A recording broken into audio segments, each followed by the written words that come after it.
नाम रामकृष्ण है और यहाँ से लगभग 130 किलोमीटर दूरी से चलकर आपके रूबरू हो रहा हूँ।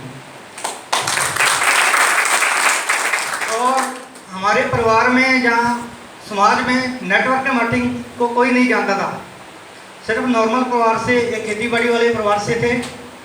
और सर जी की जैसे कहा कि संगत, और जैसे जैसे मेरे को शुरू में ये सिस्टम जो है, जैसे स्कूल के प्रिंसिपल के थ्रू आया था, और उन्होंने कहा था कि बेटा अगर कोई डिप्लोमा या डिग्री कर लोगे तो गारंटी नहीं है कि नौकरी मिलेगी आपको।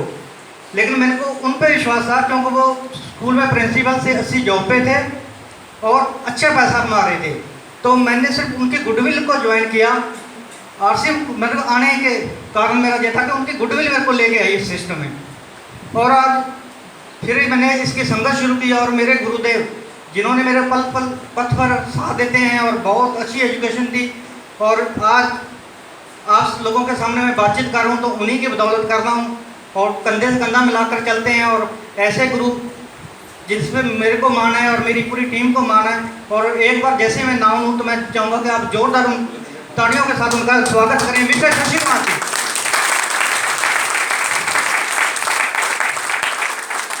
और ग्रेट अपलाइन का साथ रहा और जहाँ तक पहुँचे हैं सर।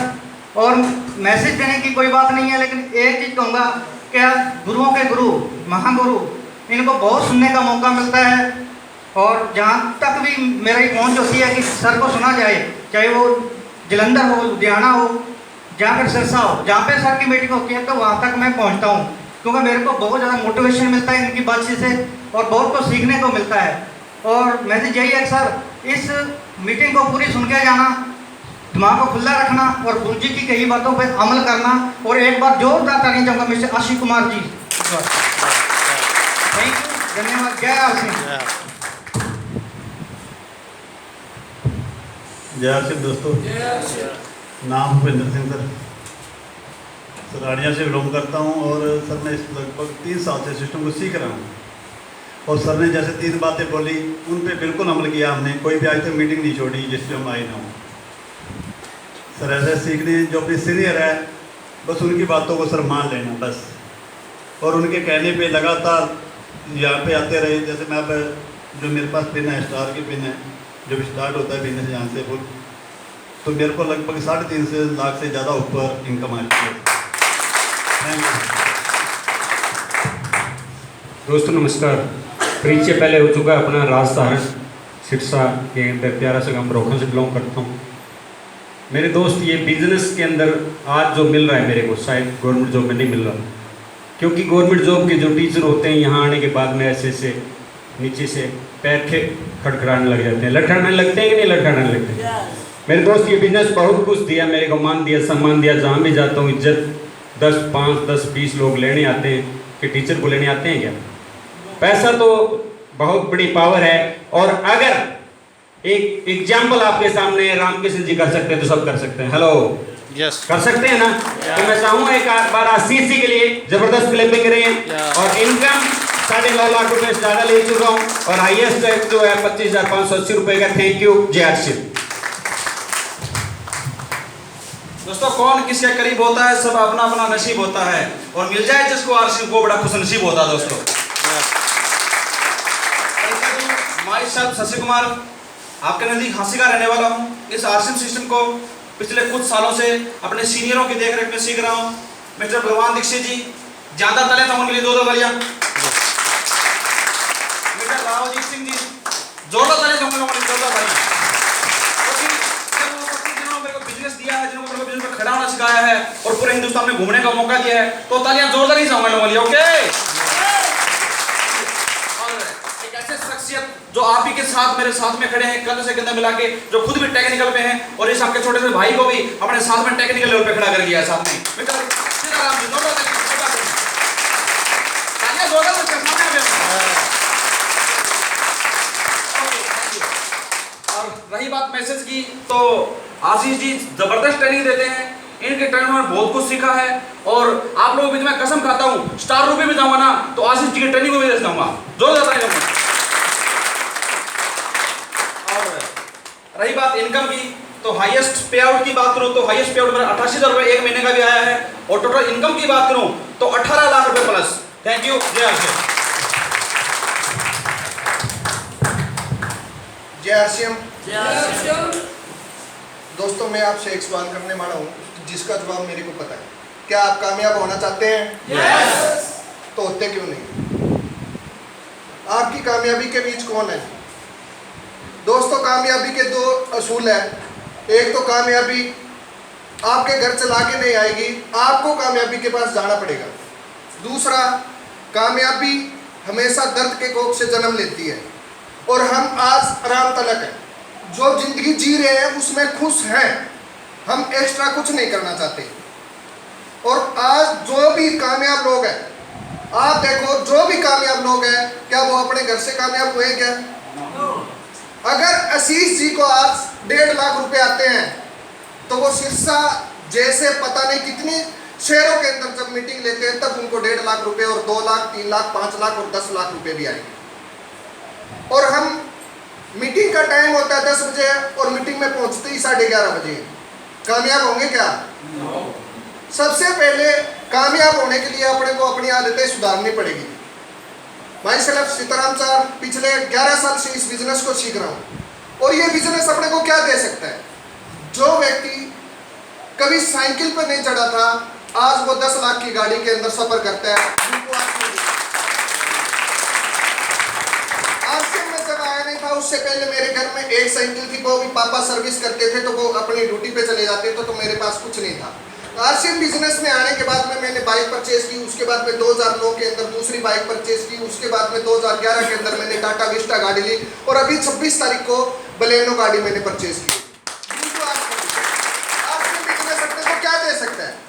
आरसीएम, मैंने सिर्फ 10 मिनट के अंदर डिसीजन लिया था भी मेरे को गाड़ी लेनी है। मेरे अभी साथी वो आए नहीं है, हम बैठे थे, डिस्कस कर रहे थे, और 10 मिनट के अंदर मैंने डिसीजन लेके और गाड़ी बुक करवा दी भी इस बिजनेस से मेरे को गाड़ी लेनी है। और अभी तक पिछले 11 साल के अंदर लगभग 42 लाख रुपए मेरे को आ चुके हैं।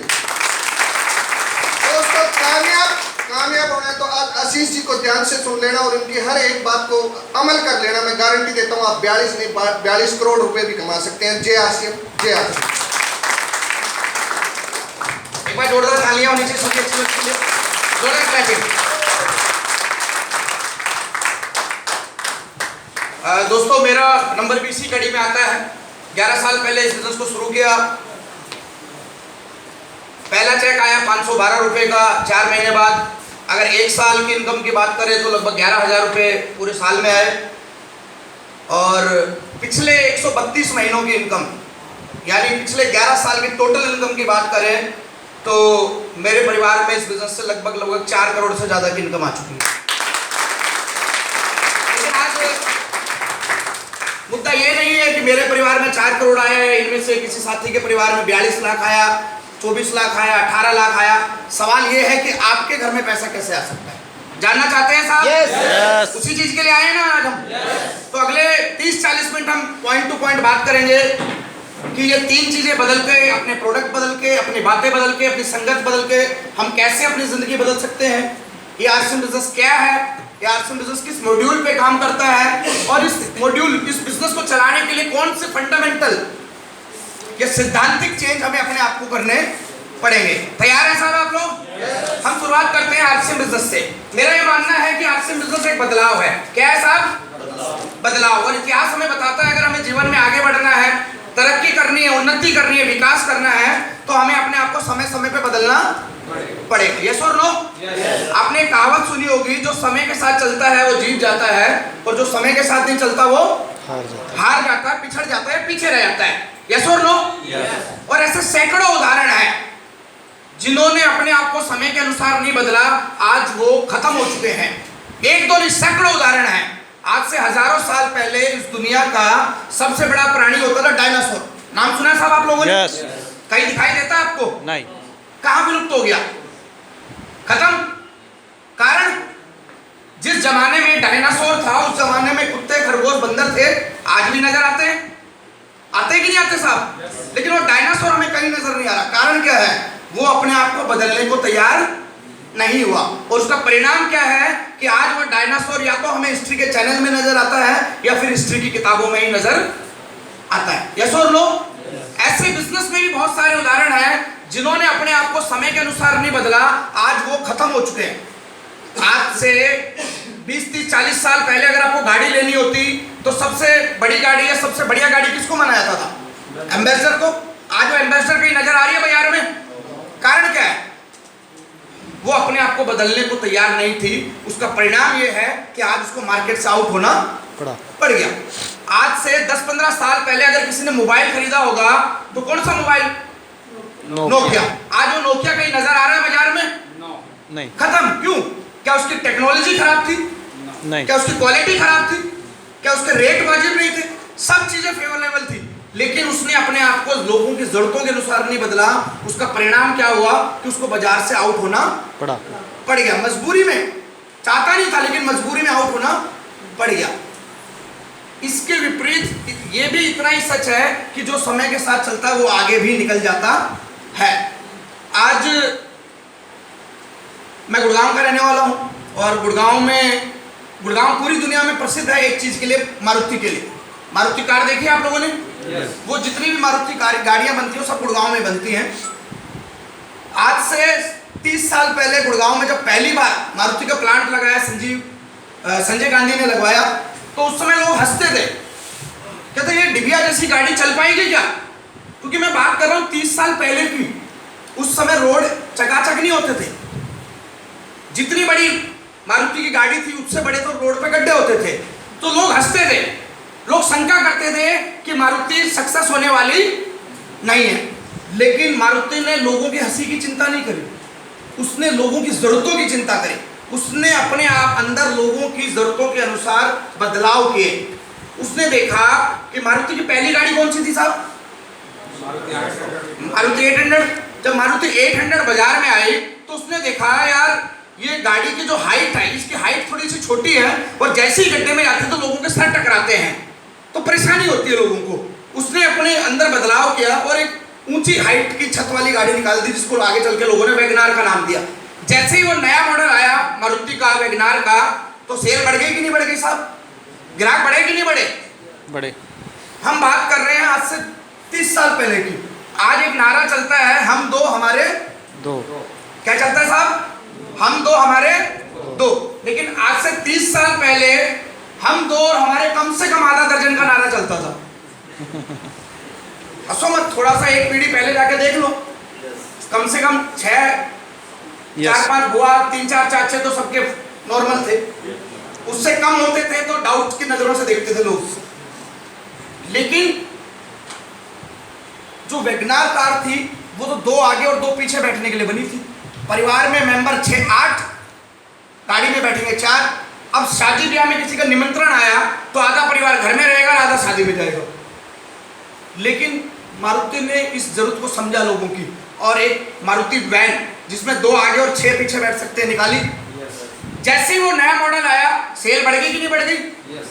समय समय पे लोगों की जरूरतों के अनुसार मारुति ने बदलाव किया और आज परिणाम यह है कि 30 साल पहले जिस मारुति को लोग ये कहते थे कि ये सक्सेस होने वाली नहीं है, वो इंडिया में नहीं बल्कि एशिया की नंबर 1 गाड़ी बन गई कि नहीं बन गई? यस और नो? यस। तो समय हमें यहाँ पर ये भी बताता है, जो समय के साथ चलता है वो आगे भी बढ़ जाता है। और आज हम जिस बिजनेस की बात कर रहे हैं, आरसीएम बिजनेस, वो समय का एक ऐसा ही बदलाव है। यस और नो? यस। हम 21वीं सदी के प्राणी हैं साहब, और 21वीं सदी को बदलाव की सदी कहा गया है। 21वीं सदी में जितने बदलाव हो रहे हैं, शायद उतने बदलाव पिछली 20 सदियों में भी नहीं हुए। और अच्छी बात क्या है कि हर बदलाव के साथ हमारी जिंदगी पहले के मुकाबले आसान होती जा रही है। और 21वीं सदी का सबसे बड़ा बदलाव माना जा रहा है DSM को। किसको माना जा रहा है साहब? DSM, डायरेक्ट सेलिंग मेथड को 21वीं सदी का सबसे बड़ा बदलाव कहा जा रहा है। और ये मैं नहीं कह रहा, ये दुनिया के बड़े बड़े दिग्गज कह रहे हैं।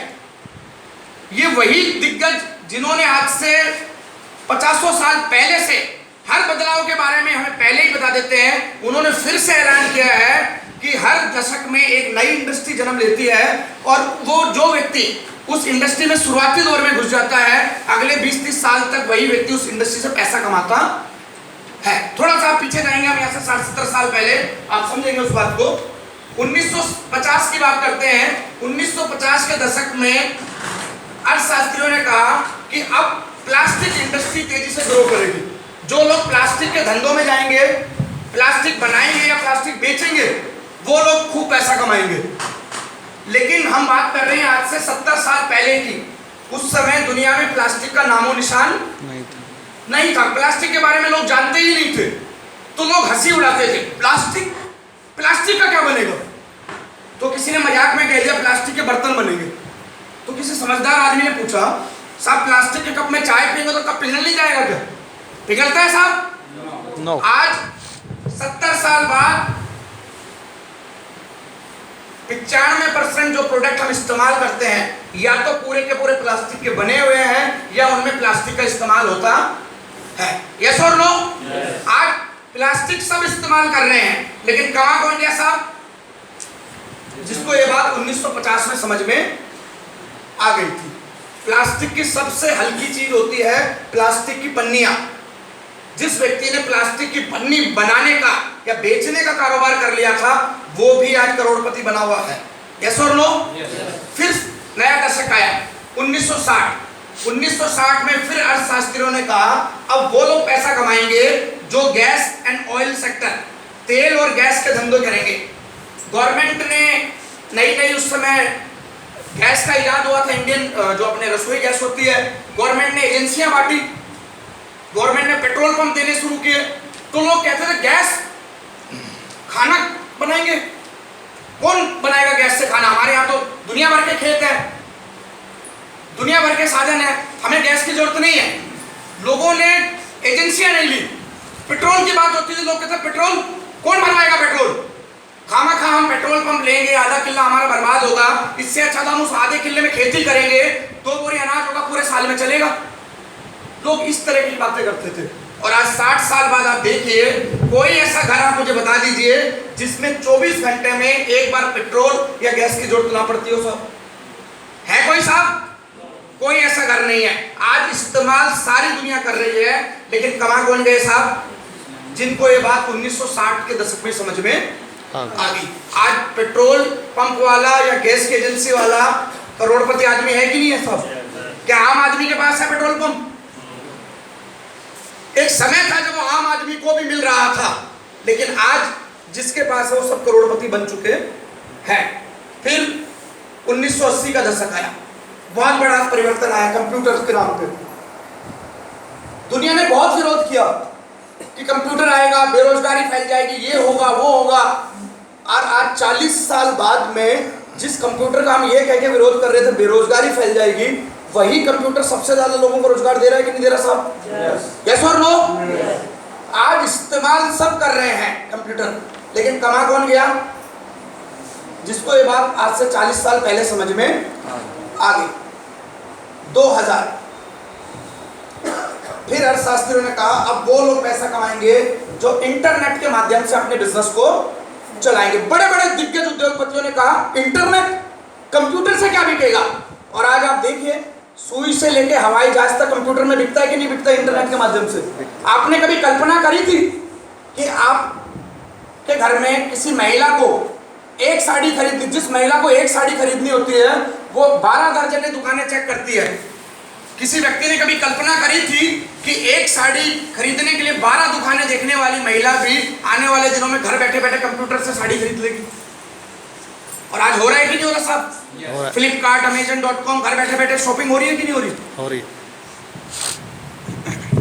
इस्तेमाल सब कर रहे हैं उस इंटरनेट का, लेकिन कमाल हो गया जिसने सही समय पे उसका इस्तेमाल करना शुरू कर दिया। अब दोबारा से अर्थशास्त्रियों ने घोषणा करी है कि 2010 में जो नई इंडस्ट्री जन्म ले रही है उसका नाम है DSM। क्या नाम है साहब? DSM। और अगले 10, 20, 30 सालों तक वो व्यक्ति पैसा कमाएगा जो आज से ही डायरेक्ट सेलिंग इंडस्ट्री के माध्यम से अपना काम चलाना शुरू करेगा। और ये मैं नहीं कह रहा, ये दुनिया के बड़े बड़े दिग्गज कह रहे हैं। एक नाम आपने सुना होगा, तस्वीर हो सकता है ना दिखे आपको दूर से, बिल गेट्स। नाम सुना साहब? कौन है साहब? दुनिया के सबसे अमीर आदमी। पिछले 22 साल से जो व्यक्ति दुनिया का सबसे अमीर आदमी है, जब उससे ये पूछा गया कि साहब मान लीजिए आप एक दिन कंगाल हो जाए, आपका सब चीज जीरो हो जाए और आपको अपनी जिंदगी दोबारा जीरो से शुरू करनी पड़े, तो आप क्या करेंगे? तो उस व्यक्ति ने सिर्फ 1 मिनट सोचा और 1 मिनट सोचने के बाद बोलता है, अगर मेरे साथ ऐसा हो गया तो मैं एक डायरेक्ट सेलिंग कंपनी ढूंढूंगा और उसमें जुड़कर डिस्ट्रीब्यूटर बनके ईमानदारी से अपना नेटवर्क बनाना शुरू कर दूंगा। कौन बोल रहा है साहब? ये बिल गेट्स, दुनिया का सबसे अमीर आदमी। अगर दुनिया के सबसे अमीर आदमी को नेटवर्क मार्केटिंग या डायरेक्ट सेलिंग में पावर नजर आ रही है, तो आपको और हमें सोचना चाहिए कि नहीं सोचना चाहिए? इस बात पे विचार करना चाहिए साहब। इसके साइड में एक तस्वीर और है, डोनाल्ड ट्रंप, नाम सुना है? कौन है साहब? अमेरिका के राष्ट्रपति। अमेरिका के राष्ट्रपति। दूसरी भाषा में बात करें तो दुनिया के सबसे ताकतवर इंसान, क्योंकि वो दुनिया के सबसे पावरफुल कंट्री के इंचार्ज हैं। जब वो राष्ट्रपति बने और पहला भाषण उन्होंने दिया राष्ट्रपति पद के ऊपर, तो उन्होंने कहा कि अगर हमें अमेरिका को दोबारा नंबर 1 बनाना है तो हमें डायरेक्ट सेलिंग इंडस्ट्री को प्रमोट करना पड़ेगा। आप सोच के देखिए, दुनिया के सबसे अमीर आदमी को डायरेक्ट सेलिंग मार्केटिंग समझ में आ रही है, दुनिया के सबसे बड़े देश को डायरेक्ट सेलिंग मार्केटिंग समझ में आ रही है, तो क्या हिंदुस्तान को आज नहीं तो 10-20 साल बाद डायरेक्ट सेलिंग मार्केटिंग समझ में आएगी कि नहीं आएगी सब? यस और नो? और सोच के देखिए, अगर हमारे देश में आम आदमी को ये बात 20 साल बाद में समझ में आए और आपको आज ही समझ में आ जाए, तो आने वाले 20 साल बाद का अरबपति करोड़पति आप लोग बन सकते हैं कि नहीं बन सकते सर? yes. बन सकते हैं साहब? yes. जिन लोगों को विश्वास है एक बार ताली बजा के बता दें।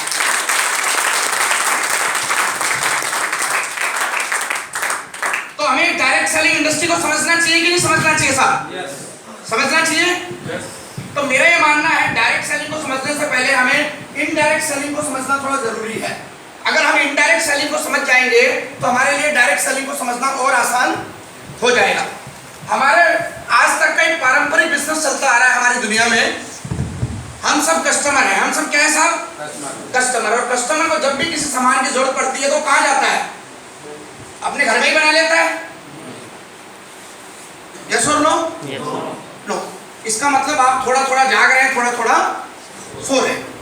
हमें साबुन की जरूरत पड़ती है, हम क्या करते हैं? घर में बनाते हैं क्या साहब? नहीं, हम अपने घर में नहीं बनाते, हम किसी कंपनी की साबुन खरीद के लाते हैं। क्या वो साबुन लेने हम डायरेक्ट कंपनी जाते हैं? नहीं। हमें जब भी कोई सामान की जरूरत पड़ती है तो हम अपने अड़ोस पड़ोस के बाजार से जाके वो सामान खरीद के लाते हैं। ऐसा ही होता है साहब? अब बाजार में अलग अलग कड़ियां बैठ के, जिन्हें हम अलग अलग नाम से जानते हैं, किसी को हम रिटेलर कहते हैं, किसी को हम होलसेलर कहते हैं, किसी को हम डिस्ट्रीब्यूटर कहते हैं, किसी को हम स्टॉकिस्ट कहते हैं। ऐसा ही होता है साहब? और जितनी भी कड़ियां ये बाजार में बैठी हुई हैं, ये सभी कड़ियां एक ही काम करती हैं, सामान को बेचती हैं। क्या करती है साहब? बेचती हैं, बनाती इनमें से कोई भी नहीं है। कहां से लाकर बेचती हैं? कंपनी से लाकर। किसको बेचती हैं? कस्टमर को। अब मान लीजिए कंपनी से इन्होंने कोई 50 रुपए का सामान खरीदा बाजार में बैठे बिचौलियों ने और ग्राहक तक पहुंचा दिया, तो क्या ये 50 में पहुंचेगा साहब? अमूमन ये देखा गया है कि उसकी कीमत दुगनी हो जाती है। 50 की चीज कितने की होगी साहब? 100 की चीज 200 की। बिल्कुल सही बात है। इसका मतलब जो 50% उसकी कीमत बढ़ गई, ये किसकी जेब से निकली? किसकी जेब से निकली? और वो कस्टमर कौन है? कौन है साहब? यानी वो पैसा किसकी जेब से निकल रहा है? हमारी जेब से निकल रहा है। ये तो हमें मालूम चल गया आज से 10-15 साल पहले ही, लेकिन ये जा किसकी जेब में रहा है? क्या ये कंपनी की जेब में जा रहा है? क्या ये कस्टमर की जेब में जा रहा है? ये जा रहा है बाजार और बाजार में बैठे चंद बिचौलियों की जेबों में। और इससे हो क्या रहा है? बिचौलिए दिन दुगनी रात चौगनी तरक्की कर रहे कि नहीं कर रहे साहब? आप ही के गली मोहल्ले कॉलोनी में आप देखिए, आज से 10 साल पहले एक व्यक्ति ने किराए पे कमरा लिया, किराए पे दुकान ली। आज 10 सालों में उसी किराए के कमरे और किराए की दुकान से उसने उसी कॉलोनी में 2 प्लाट खरीद लिए, अपना मकान बना लिया। साइकिल पे आया था, आज 4 चक्की गाड़ी में घूम रहा है। हो रहा है कि नहीं हो रहा है ऐसा साहब? कमा रहा है किससे? आप और हमसे। आप और हम आज भी वैसे ही हैं जैसे 10 साल पहले थे, और ये हमसे कमा के अमीर बनता जा रहा है। ऐसा हो रहा है या नहीं हो रहा साहब? अब मैं एक सवाल आपसे पूछना चाहता हूं अगर हरियाणा में बीजेपी की जगह कांग्रेस आती तो हम अमीर बन जाते, कांग्रेस की जगह और कुछ आ जाता तो अमीर बन जाते। यानी ये तय है कि देश में कोई सी भी सरकार आ जाए, आपकी और हमारी स्थिति में कोई बदलाव आने वाला नहीं। आपकी और हमारी स्थिति तभी बदल सकती है जब ये सिस्टम बदलेगा। यस और नो? तो हमें बदलना चाहिए कि नहीं बदलना चाहिए सर सिस्टम को? सिस्टम को बदलने से पहले हमें पुराने सिस्टम, इससे भी पुराने सिस्टम को एक बार समझना जरूरी है। क्या ये दुनिया का सबसे पहला सिस्टम है साहब? इससे पहले भी कोई ना कोई सिस्टम रहा होगा दुनिया में।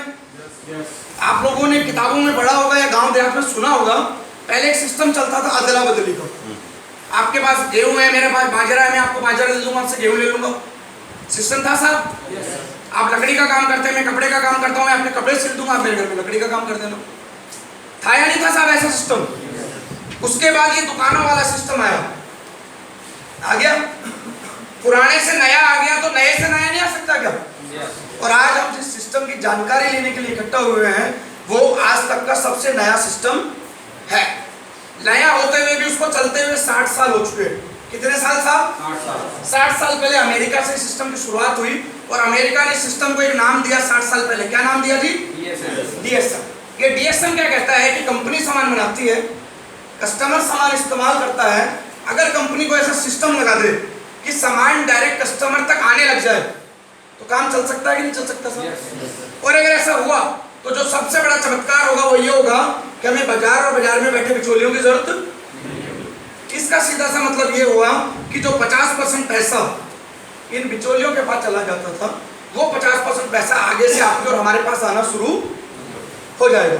अब सोच के देखिए, ये 50% पैसा बिचौलियों को लखपति, करोड़पति और कई कई जगह पे अरबपति बना सकता है। तो यही 50% पैसा अगर आगे से आपके और हमारे पास आएगा तो क्या आपके और हमारी जिंदगी में बदलाव नहीं ला सकता साहब? ला सकता है। जिनको विश्वास है एक बार दोबारा तालियां बजा दीजिए। अब सवाल ये उठ रहा होगा आपके दिमाग में कि भाई मैं तो सामान खरीदता हूँ 100 रुपए का, 1000 रुपए का या 10,000 रुपए का महीने में, और मेरी जिंदगी कैसे बदल सकती है इसमें? तो थोड़ा सा इस गणित को समझना बहुत जरूरी है। हम सुबह उठते हैं, सुबह उठ के शाम को सोने के दरमियान हम सैकड़ों काम करते हैं जी। उन सैकड़ों कामों में हजारों प्रोडक्ट भी यूज होते होंगे। हम सुबह उठते हैं, गुड मॉर्निंग, उठते ही क्या करते हैं साहब?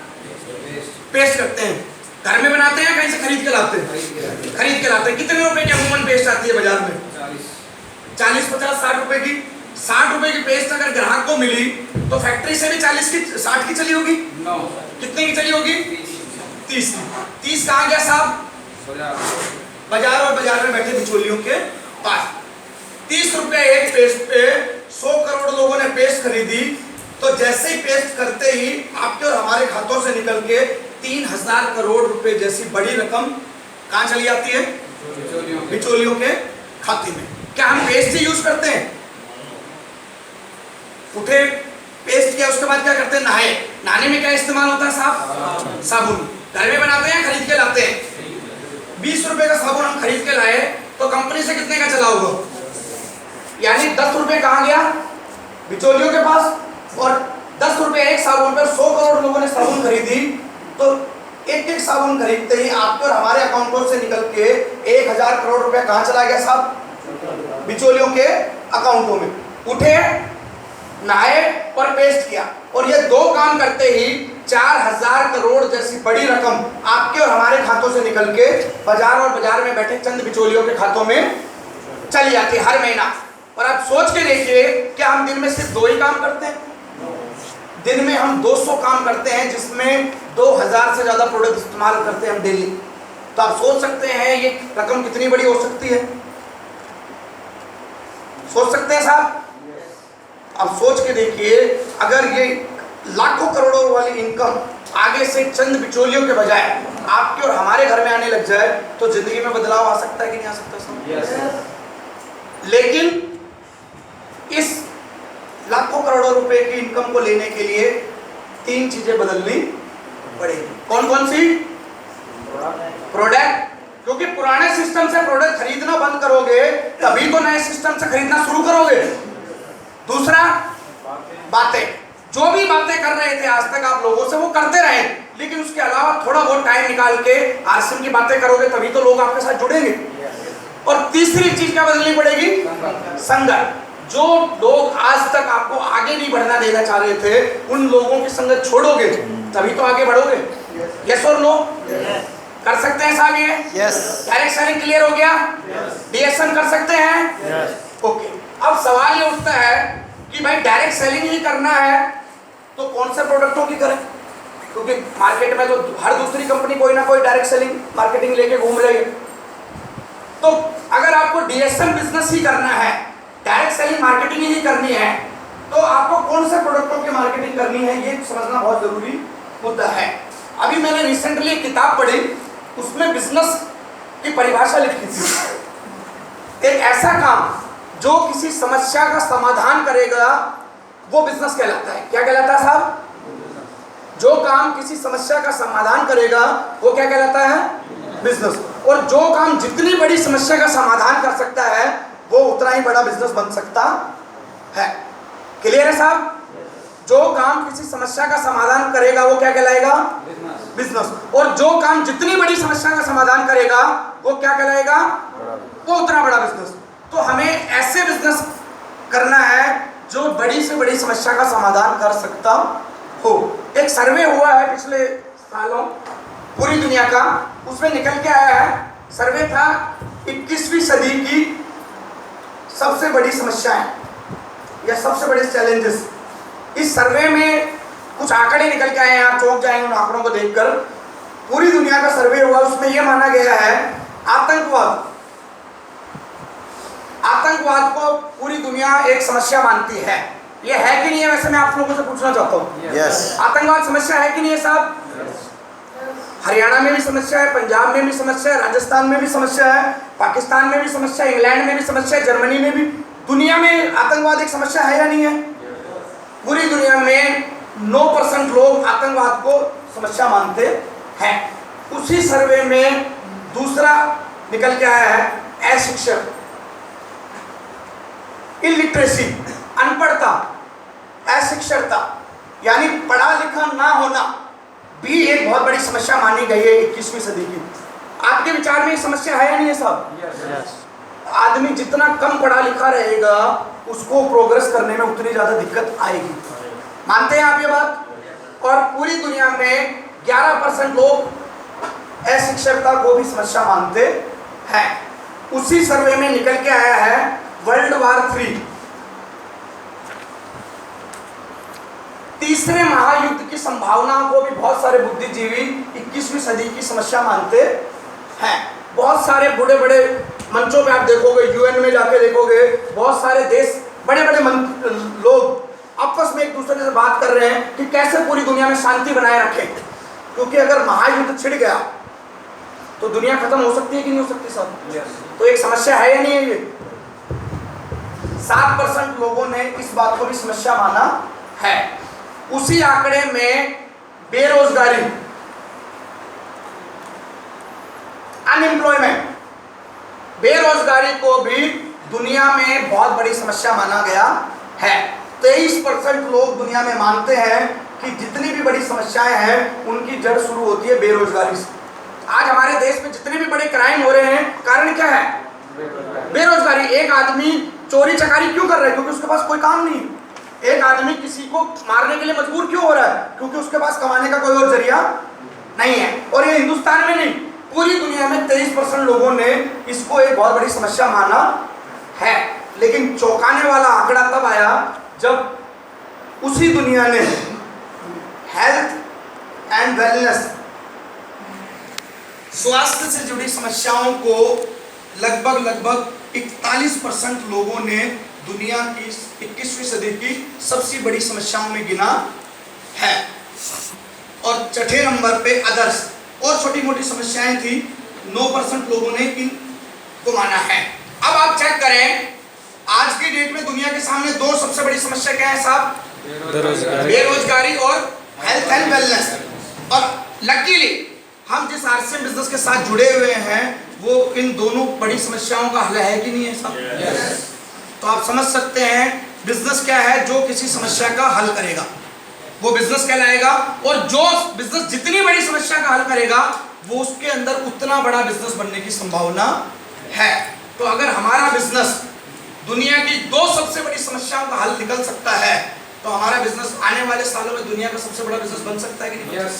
तो एक बार दुनिया के सबसे बड़े बिजनेस के लिए तालियां होंगी। अच्छा, आप लोगों को विश्वास होता है, आप लोगों को विश्वास है कि बेरोजगारी रियल में सबसे बड़ी समस्या है?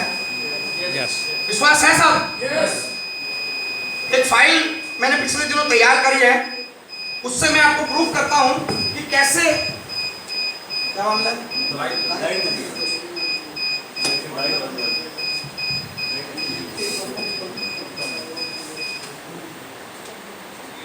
ठीक है सर। दुनिया की बेरोजगारी को बहुत बड़ी समस्या मानती है पूरी दुनिया, और ये हिंदुस्तान में तो और भी बड़े विकराल रूप में तेजी से फैल रही है। एक आंकड़ा रिपोर्ट मेरे पास आई है पिछले दिनों, उस रिपोर्ट के अनुसार भारत में 69% रोजगार खतरे की कगार पे है। 70% 69% जो जॉब्स नौकरियां हैं वो खतरे की कगार पे हैं। और ये मैं नहीं कह रहा, ये कौन कह रहा है जी? World Bank. वर्ल्ड बैंक ये बात कह चुका है कि 70% नौकरियां जो लोग लगे हुए हैं उनकी 70% लोगों की नौकरियां खतरे के कगार पे हैं। और हम क्या कर रहे हैं? हम अपने बच्चों को बड़ी से बड़ी डिग्रियां दिला रहे हैं, लाखों रुपए उन पर खर्च कर रहे हैं, उनको नौकरियां करने के लिए तैयार बना रहे हैं। जिन लोगों की नौकरियां ऑलरेडी लगी हुई हैं उनमें से 70% नौकरियां खतरे में हैं। तो क्या आपको लगता है आने वाले दिनों में जो लोग पढ़ के निकल रहे हैं बाहर उनको नौकरियां मिल जाएंगी क्या? समस्या है या नहीं है साहब? इस बात को पुष्टि करने के लिए परसों 4-5 दिन पहले ही अखबार में खबर और आई है कि वर्ष 2021 तक खत्म हो जाएंगी प्रत्येक 10 में से 4 नौकरियां। यानी अगले 5 सालों के अंदर अंदर आप देखेंगे कि 10 लोग जो ऑलरेडी आपके एरिया के लोग जॉब में लगे हुए हैं उनमें से 4 लोगों की नौकरियां खत्म हो जाएंगी। और इन नौकरियों के खत्म होने का सबसे बड़ा जिम्मेवार कौन है? वो है रोबोट। इंडिया के governor, RBI governor doctor Raghuram Rajan कहते हैं कि आने वाले सालों में रोबोट इंसान की नौकरियां करना शुरू कर दें, और इसकी शुरुआत हो चुकी है। आज से जब हम 4-5-10 साल पहले बैंकों में जाते थे तो 4-4 कैशियर होते थे या नहीं होते थे साहब? आज आप बैंक में जाओगे तो मुश्किल से एक कैशियर बैठा है, और वो भी कभी ये काम करता है कभी वो काम करता है। जब कोई कैशियर जमा करने आ जाता है तो कैशियर की सीट पे बैठ जाता है। कारण क्या है? वो 3 कैशियरों की नौकरी कौन खा गया? वो खा गए एटीएम की मशीनें। पहले एक एटीएम की मशीन बनी, कोने कोने पे लग गई, 2 कैशियर की छुट्टी कर दी, क्योंकि अब बहुत सारे लोग बैंकों में पैसा निकलवाने आते थे। अब लोगों को पैसा निकलवाने आने की जरूरत नहीं है, एटीएम में जाओ पैसा निकाल लो। 2 लोगों की नौकरियां छटनी होगी। फिर एक मशीन आ गई जिसमें आप पैसा जमा करने के लिए भी आपको बैंक जाने की जरूरत नहीं है, और एक नौकरी खत्म हो गई। अब रिसेंटली शायद साल भर पहले या आप लोगों के यहाँ पता नहीं, दिल्ली एनसीआर में तो आ गया है, पासबुक प्रिंट करवाने के लिए भी आपको बैंक जाने की जरूरत नहीं है, वो भी एटीएम में ही मशीनों आ गई हैं। आप जाएं अपनी पासबुक डालें, कुछ नहीं डालना, पासबुक अपने आप बारकोड स्कैन करेगी और आपके आज तक की डेट की एंट्री प्रिंट हो जाएगी। नौकरियां खत्म हो रही है कि नहीं हो रही है? और इसका असर मार्केट में दिखना शुरू हो चुका है। जिस एमबीए की नौकरी को आज से 10 साल पहले 50,000 रुपए की गारंटी माना जाता था, आज उस एमबीए करने वाले व्यक्ति को कोई 10,000 रुपए देने के लिए तैयार नहीं है मार्केट में। और उसकी बड़ी रूप आप देखेंगे, पिछले दिनों अखबार में खबर आई थी कि सफाई कर्मचारी बनने के लिए एमए और एमबीए यानी जिन जिन डिग्रियों को करने के लिए 17 साल लाखों रुपए खर्च करने पड़ते हैं, वो डिग्रियां करने के बाद लोग झाड़ू लगाने वाला बनने के लिए तैयार हैं। क्यों? क्योंकि उनको अपनी काबिलियत के अनुसार काम नहीं मिल रहा। तो ये बेरोजगारी एक समस्या है कि नहीं है साहब? और इसका और बड़ा विकराल रूप आपको देखने में मिलेगा। आपको पिछले कुछ लगभग साल भर पहले खबर आई थी, चपरासी बनने के लिए 1400 इंजीनियरों ने दी परीक्षा। ऐसे बहुत सारे अनगिनत आंकड़े हैं जो हम आपको दिखा सकते हैं, लेकिन समय का अभाव है। ये सारी चीजें प्रूव कर रही हैं कि आने वाले दिनों में जिन नौकरियों के भरोसे हम हैं, हमारा परिवार है या हमारे बच्चे जिन नौकरियों की तैयारी कर रहे हैं, वो नौकरियां बाजार में बचेंगी ही नहीं। तो एक बड़ी समस्या उभर रही है कि नहीं उभर रही है? लेकिन डायरेक्ट सेलिंग उस बड़ी समस्या का समाधान बन के आया है। जिस अखबार को भारत सरकार ने मान्यता दी है, सिर्फ नौकरियों का अखबार कहा जाता था आज से कुछ साल पहले तक, एम्प्लॉयमेंट न्यूज। जितनी सरकारी गैर सरकारी नौकरियां होती थी, बड़े